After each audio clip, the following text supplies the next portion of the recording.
प्रयागराज के महाकुंभ में इस बार बॉलीवुड सितारों की काफी धूम मची हुई है। फिल्मी दुनिया के कई बड़े नाम इस महान धार्मिक आयोजन का हिस्सा बनने के लिए वहां पहुंचे, लेकिन इनमें से कुछ नाम खास चर्चा का विषय बन गए हैं। इनमें सबसे अधिक ध्यान आकर्षित किया है एक्ट्रेस इशिका तनेजा ने, जो अब ग्लैमर की दुनिया को छोड़कर अध्यात्म की राह पर चल चुकी है। इस वीडियो में हम आपको एक्ट्रेस इशिका तनेजा के बारे में बताएंगे, लेकिन उससे पहले आप हमारे चैनल द हिंदी टॉप को सब्सक्राइब करें, बेल आइकन दबाना ना भूलें ताकि आप तक पहुंचे हमारी हर खबर सबसे पहले। इशिका का नाम सुनते ही लोगों के मन में एक अलग ही तस्वीर बनती है। एक खूबसूरत, आत्मविश्वासी और सफल एक्ट्रेस जो फिल्म इंडस्ट्री में अपनी पहचान बना चुकी थी, लेकिन आज वो उस इंडस्ट्री को अलविदा कहकर सनातन धर्म का रास्ता अपना चुकी है, संकल्प ले चुकी है।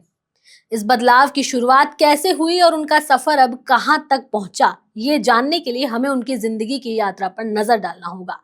इशिका तनेजा का जन्म एक साधारण परिवार में हुआ था, लेकिन वो हमेशा से ही कुछ खास करने की ख्वाहिश में रहती थी। लेकिन खूबसूरती और आकर्षक व्यक्तित्व ने उन्हें बहुत ही जल्दी फैशन की दुनिया का हिस्सा बना दिया। इशिका को मिस वर्ल्ड टूरिज्म और मिस इंडिया का खिताब मिला, जो उनकी मेहनत को दिखाता था। इसके बाद उनकी पहचान बॉलीवुड इंडस्ट्री में भी बन गई। सोशल मीडिया पर उनकी मौजूदगी भी बहुत प्रभावशाली थी, जहां उन्होंने 1.6 मिलियन लोग उन्हें फॉलो करते थे। हालांकि उनके जीवन की सबसे बड़ी उपलब्धि साल 2016 में मिली, जब तत्कालीन राष्ट्रपति प्रणब मुखर्जी ने उन्हें भारत की 100 सफल महिलाओं की श्रेणी में सम्मानित किया था। ये पुरस्कार इशिका के लिए किसी भी तरह की एक बड़ी उपलब्धि से कम नहीं था।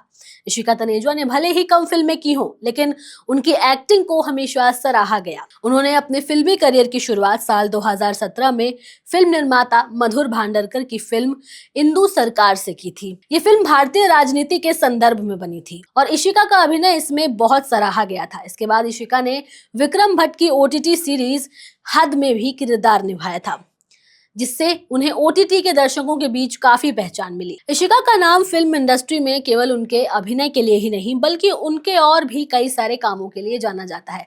वो Guinness book of world records में भी शामिल है। इशिका ने 60 मॉडल्स पर 60 मिनट के भीतर 60 full face air brush makeup करने का वर्ल्ड रिकॉर्ड बनाया था और इसके लिए उनका नाम गिनीज बुक में दर्ज कराया गया। अब तक यात्रा में इशिका ने खूब नाम कमाया और फिल्मी दुनिया में अपनी पहचान बनाई, लेकिन एक दिन उन्हें यह महसूस हुआ कि जीवन का असली उद्देश्य कुछ और है। वो धीरे धीरे आत्मनिर्भरता और आत्म खोज की ओर बढ़ने लगी। इशिका तनेजा ने अब अपने जीवन में इस नए अध्याय की शुरुआत करने का फैसला किया।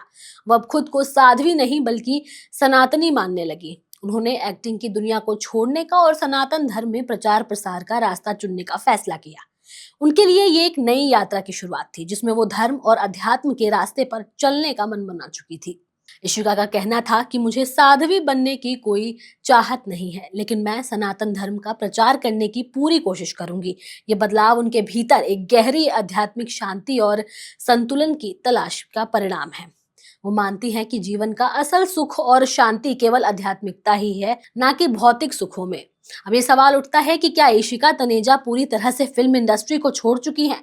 क्या अब वो कभी भी फिल्मों में नजर आएंगी? इशिका ने इस बारे में साफ किया कि वो अब अभिनय से संन्यास ले चुकी, लेकिन अगर उन्हें कभी भी धार्मिक फिल्म बनाने का मौका मिलता है जिसमें वो धर्म का प्रचार प्रसार करेंगी, तो वो इस पर भी विचार कर सकती हैं। ये एक दिलचस्प पहलू है, क्योंकि फिल्म इंडस्ट्री में उनके योगदान को देखते हुए ये संभावना बनी रहती है कि इशिका कुछ नई और विशेष फिल्में भी बना सकती हैं जो धर्म और संस्कृति को बढ़ावा देती हैं। उनका मानना है कि अगर वो फिल्म के जरिए से अपने धर्म के बारे में लोगों को जागरूक कर सकती हैं, तो ये उनका सबसे बड़ा योगदान होगा। इशिका तनेजा का ये बदलाव उनके जीवन में एक नए अध्याय की शुरुआत को दिखाता है। बॉलीवुड की दुनिया से दूर जाने के बाद वो अब धर्म और अध्यात्म के क्षेत्र में अपनी पहचान बनाने का प्रयास कर रही हैं। उनके जीवन में जो बदलाव आया वो न केवल व्यक्तिगत रूप से महत्वपूर्ण है, बल्कि ये समाज के लिए भी एक प्रेरणादायक है। इशिका की ये यात्रा इस बात का भी उदाहरण है कि इंसान जब अपने जीवन के उद्देश्य को समझता है तो उस दिशा में पूरे विश्वास से आगे बढ़ता है। अब इशिका के लिए धर्म का प्रचार प्रसार ही उनकी अगली पहचान बन चुकी है। बहरहाल वीडियो में इतना ही। वीडियो कैसी लगी आप हमें कमेंट सेक्शन में जरूर बताएं। हमारे चैनल द हिंदी टॉप को सब्सक्राइब करें। हमें एक्स यानी ट्विटर, फेसबुक और इंस्टाग्राम पर भी फॉलो करें।